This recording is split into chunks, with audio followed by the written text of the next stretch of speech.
This pasta dish is rarely featured on American Italian restaurant menus, and after you try it for yourself, you'll realize they're missing out. This dish is a play on a Pesto Calabrese, so all you really need here is some peppers, an onion, Calabrian chilies, a little bit of garlic, some tomato paste, and we got some cheese and cream in the fridge. But to start, we're going to cut off the cheeks of these peppers, and we're going to blister them so we can peel off the skin easier, because these are the basis of this sauce. And like I said, this is a Pesto Calabrese, a dish commonly found in the Calabria region of Italy, which is why we're using Calabrian peppers. But the primary part of this dish are red peppers. It is not a tomato-based sauce. It is also not a basil-based sauce like other pestos are. So we're just going to get these cheeks of the red peppers out, no seeds. Try to cut as much of the inner white part out as you can. Coat them nicely in olive oil and make sure every inch of them is covered because that will help them blister the best.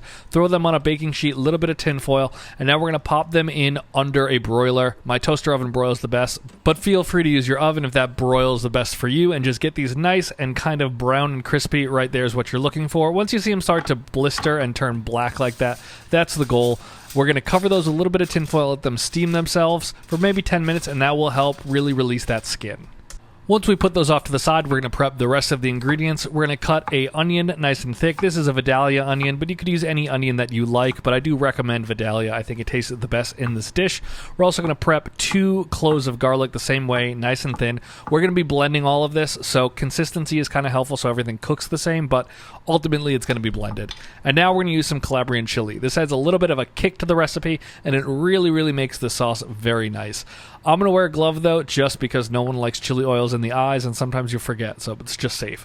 I also took a little bit of that oil from the Calabrian chilies out and put that aside as well, but the easiest way to do this is just cut the top off and then squeeze those seeds out. Once you squeeze them, they'll open up a little bit too, and you can go and just kind of scrape out some of the inner membrane and the other seeds, and once you get all the seeds out, that's 2 or 3 chilies right there, you're good to go. Once you're done with that, your peppers should be ready to peel. The ones that are really blistered, you could just slide the knife under, and then you'll be able to pull that skin back very easily. You can see it comes off so effortlessly. If any places get kind of stuck, just use your knife like this and kind of scrape them, and that's what you could do for all the other ones that didn't blister super hard. But go through, peel the skin off all of those, put them off to the side, and then we're going to cut them just into nice little strips. Similar size to what you did with the onion, but ultimately it doesn't matter as long as they're somewhat consistently cut. And then we're going to be ready to start prepping the main part of this sauce over in a pan. First, we're going to start by adding some olive oil to a pan here. Extra virgin is fine because we're not cooking super high, so you don't need to worry about the smoke point and a nice saute oil. Throw those onions in, salt them a little bit, and we're going to let these cook down until they become transparent. You don't want to really cook them too far. Once they start to become transparent and you see the slightest bit of browning, just like that, that's as far as you want to take them. Even a little less browning would be preferred, but I let them go about a minute too long. And then we're going to throw those cut peppers in and let that cook together for another 2 or 3 minutes. The peppers are already very soft, so you're just trying to warm them back up here. After another 2 or 3 minutes, we're going to throw those chilies in, get that oil with them, the garlic as well. Cook this until that garlic becomes fragrant, which will probably also be around 2 to 3 minutes. You're really just trying to cook off the bitterness of that garlic, and once you do that, salt it, taste for seasoning. You don't need any pepper. I don't think it works well in this dish. And then we're going to throw in 2 tablespoons of tomato paste. If you love pepper, go ahead and add pepper in. I just don't love it. Mix that well. We're going to do the usual tomato paste routine here of let it cook for a few minutes, let it become nice and rust-colored, and that's all you really need to do. That's what you're looking for right there. It's not too dark, but it's becoming that beautiful kind of orange, rusty color. And once you're there, we're going to add in 1 pint of cream. We're going to mix that together. We're going to let it become cohesive, thicken up a little bit, and that is the basis of your sauce. All you need to do after that point is blend it, but we're not there yet. So just mix that up. Let it cook down now for 2 to 3 minutes. You want it to thicken a little bit, and right there, that's the goal. That was about 5 minutes. Once you get to that point, you are done. Now we're going to transfer this over into a blender. Try to be careful because it is very messy. It is also very hot. But you want to get all of that goodness out. Scrape that pan nice and dry after. Get every little bit of cream out of that.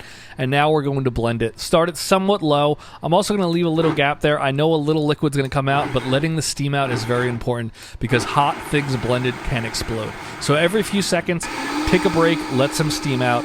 Then blend it on high for a little bit to get it nice and creamy and consistent, and you're done. This is what you're looking for here. It almost looks like a soup. It also kind of tastes like a soup at this point. You could just call it like a red bell pepper bisque, and people would probably really like that. So if you're into those flavors, try it like that, and I think you might be impressed. But that's the consistency you're looking for. It's not too thin, and it'll allow it to thicken up as you add that cheese in. Now to put it all together, we got some pasta over on the stove boiling, and now we're going to use that same pan. But the great part is you can make that sauce days in advance and throw it in your fridge. If you did that, you would just pull out that quart container right now, pour it into a pan, bring it back up to heat, and you're ready to just continue. I'm going to throw in 1 tablespoon of butter right now, which is going to help really make this nice and glossy and beautiful, and then we just wait till that pasta's cooked. I'm using these fun little curved rigatonis. I really like this for a sauce like this because it really engulfs that pasta and gets inside. We're going to transfer that pasta right into the sauce. No need to drain it. As much water that comes with it is totally fine. I added 1 more little bit of butter there just to really help with the glossiness. And then we're just going to grate in some cheese. Pecorino Romano here is a really nice touch. If you want Parm, that's fine, but I think a Pecorino Romano goes really, really well in this situation. Add in a bunch of that, and we're just going to toss it. Add in some pasta water with it also. That'll help really bring this together. The more air you can kind of get into the sauce as you toss it, the creamier and richer it will get.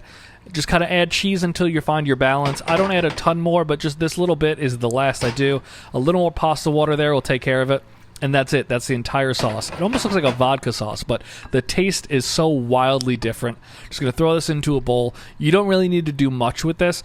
I'm going to garnish it with just a tiny little bit of basil that I chiffonaded on the side, as well as some cheese here. The basil is just kind of an ode to a traditional pesto, and I think it does work nicely.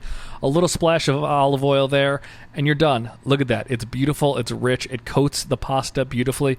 There's a little bit of spice from those chilies, but the butter and the cheese and everything cuts through it beautifully. You get a hit right off the bat, but it is not overwhelmingly spicy. This sauce is unique and beautiful, and you need to try it.